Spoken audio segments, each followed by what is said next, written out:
All right, floor's open. Ernest was saying that he's worn the green dot his entire career, so he knows what he's doing. But is there an adjustment for the rest of the defense if you've got a guy that's making the calls midway through the year and there's a change? Nah, the calls are the calls. As long as he get them tools, we know how to work, how to execute them. What have you seen that's different already about the defense or the group or the meetings in this week?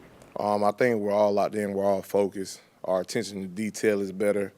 The way we're practicing is a lot better. I think everybody's playing more physical from the front to the back end. And we're all just locked in and ready to go. I think we want to win real bad, and that's everybody. Is there one thing that you can point to that's caused that attention to detail and that's caused that level of intensity? I think, everybody just really honing in on their job. We know what needs to be done, and I think everybody wants to get that done. And I think all the leaders amongst their position groups got together and got the guys together to get them right. How much does the bye help with that, too, for guys just get them in to both get healthy and kind of refresh? I think the bye happened at like a perfect time because, we all, got to get a mental break. We played a lot of games in like a short amount of time. So, for guys to get that fresh start, reset their minds and come back, I think everybody's focus was that much dialed in. You've been in this business for a minute. Did it surprise you what they did to Dotson? I've never seen it happen like that, but it's the business, nature of the business, and I control what I can.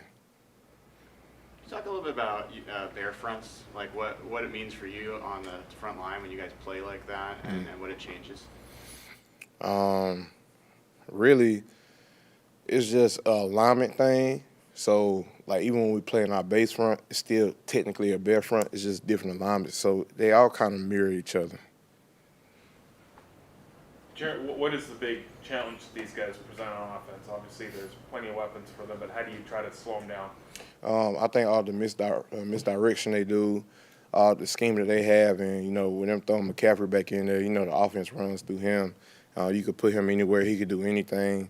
But most of all, as long as we just do our job and everybody execute their assignment and we execute the plays, then, I think we'll be fine. Last game was, came down to the last run they had. So, of course, we want to go out there. We want to pitch a better game, start off faster than what we did last time.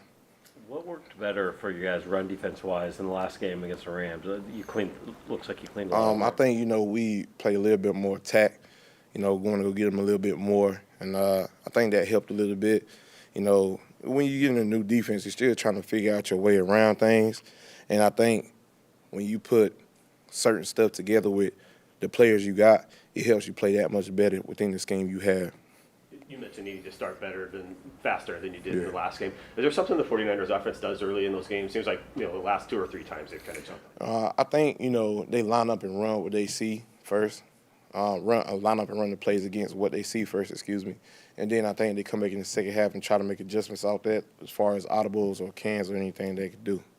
Does this matchup feel any different than the last one with the 49ers, given how many guys you could have back for this game that you didn't have in that one? Yeah, it could be, but, me personally, I look at each game the same. I try to approach it the same. But I think, with the more guys that we have and the different pieces that we've moved around, I think it can be a little bit better, but it's the same game plan, same schemes. When you talk about it taking time for the defense to come together and you guys to play off each other, has there been a moment or a game or a play where you just felt the light bulb click across for everyone? Where you knew that it was there, Well, I guess I'll just go back to the Rams game. But for what I could say, me personally, how I feel, I think, certain spots on the back end was definitely better, and how we played up front was way better. And I felt like, it just created momentum. Then the crowd got involved. And then, when all that happens together, you just end up playing fast, and you have momentum on your side. It's electric. You get the real chills, and at that point in time, you just want to run and hit. That's what it's about. Does it ultimately come down to being able to read each other's minds? I don't think we're reading each other's mind. I think we all know, we all on the same page. We just give each other that look. We know what time it is. We know it's time to go. Tyrice Knight, what have you seen from Tyrice Knight so far? I've been seeing him in training camp, preseason. I'm excited for him. It's his time to go, and I think he'll be ready to go. He's still young, so we're not trying to put too much pressure on him. We're like, man, look, just do your job. As long as you come in and fill the gaps, make it plays, we're going to help you up front, take care of you, and we'll try to make it easy for him. If Abe Lucas is able to come back this week, what can you say about him when you've gone against him, if you've ever, or any of the other guys have gone against him? Yeah, I think that'll be huge to get A back for this game. You know, if he plays, I don't know. I can't answer that question, but you know, I think that'll be a huge boost to the confidence of the offensive line for sure. Good. Thank you. Thank you.